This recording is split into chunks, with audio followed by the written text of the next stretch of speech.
আপনি বাংলাদেশের যেখান থেকেই নাপিতচড়ি ঝর্ণার উদ্দেশ্যে আসেন না কেন, শেষ পর্যন্ত আপনাকে এই রেল লাইন পেরিয়ে ট্রেকিং শুরু করতে হবে। আমরাও ঠিক সেভাবেই দোকানের সামনে গাড়ি পার করে এক এক করে সবাই প্রস্তুত হতে থাকি। আর হ্যাঁ, এই রেলপথ কিন্তু ঢাকা থেকে চট্টগ্রাম রোডের অংশ, সোজা গন্তব্যে চলে যাওয়া একটা লাইন। আর পাশে আমাদের এই পথ, যেটা মোড় ঘুরে হয়তো নিয়ে যাবে কোনো ঝর্ণার কাছে। তাছাড়া এখানে দাঁড়িয়ে মনে হচ্ছিল জীবনের অনেক পথ হয়তো এমনই, একটা লাইন চলে যায় সোজা, আর একটা বাঁক নিয়ে পৌঁছে দেয় সৌন্দর্যের ভেতর। এরপর রেল লাইন পার হতেই শুরু হলো কাঁচা রাস্তা। পা পেলতেই মনে হলো বৃষ্টির জন্য এই পথটাকে আলাদা করে রেখে দিয়েছে। এরপর এই জায়গাটায় আমি একটু বসি। আমার সাথে তখন রবি আর এমরান ছিল। এমরানের হাতে ফোন দিয়ে ঠিক সামনের দিকে তাকিয়ে তাকিয়ে দেখি চোখের সামনে যে ভিউ দেখছি, ওটা এক কথায় বললেই আনরিয়াল।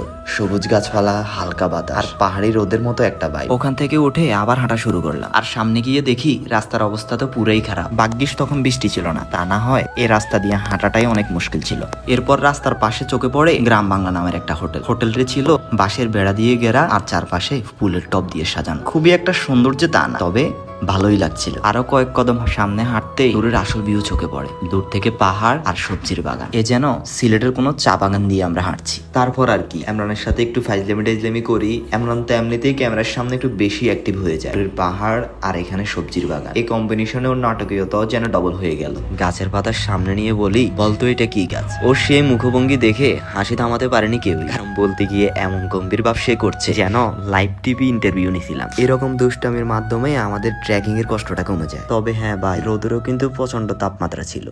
আরেকটা কথা আপনাদেরকে বলি, এই যে রাস্তার পাশে ছোট ছোট হোটেলগুলো দেখলেন, আপনারা চাইলে এখানে বসে ঝর্ণায় যাওয়ার আগে খাবারের অর্ডার দিয়ে যেতে পারেন। তবে আমি সাজেস্ট করব দামটা একটু জেনে বুঝেই অর্ডার দিন, কেননা অনেক সময় লোকেশন অনুযায়ী প্রাইস একটু বেশিও হয়ে যেতে পারে, তাই সতর্ক থাকাই ভালো। এরপর আমরা সবাই মোটামুটি একসাথে, কেউ একটু সামনে কেউ পেছনে, হাঁটতে হাঁটতে কথাবার্তা, হাসাহাসি আর পাঁচদামি তো চলছেই। ঠিক তখনই এক মুরব্বী এসে বলে, টিকিট ছাড়া কিন্তু সামনে যাওয়া যাবে। আর আমরাও 20 টাকা করে টিকিট কেটে আবার রওনা। তারপর সামনে পড়ে একটা ছোট ড্রেনের মতো জায়গা, দেখতে ছোট হলেও ভেতরে হাঁটু পরিমাণ পানি ছিল। সাথে সাথে সবাই যার যার স্যান্ডেল হাতে নিয়ে পা ভিজিয়ে নেমে পড়ে। সবারই মোটামুটি হাফ প্যান্ট পরা ছিল, খুব একটা সমস্যা নেই। কিন্তু সমস্যা বাঁধলো আমার, পরনে ছিল ফুল প্যান্ট, পায়ে ছিল জুতো। কোনোভাবে প্যান্ট তুলে জুতো হাতে নিয়ে আমিও নেমে পড়লাম। পেছনে পাহাড়ের সবুজ, আকাশের হালকা সাদা মেঘ, সামনে জলমাখা এই গ্রাম্যটা, সব মিলিয়ে এই জায়গাটা যেন একটা আলাদা সিনেমা সিন হয়ে গেল।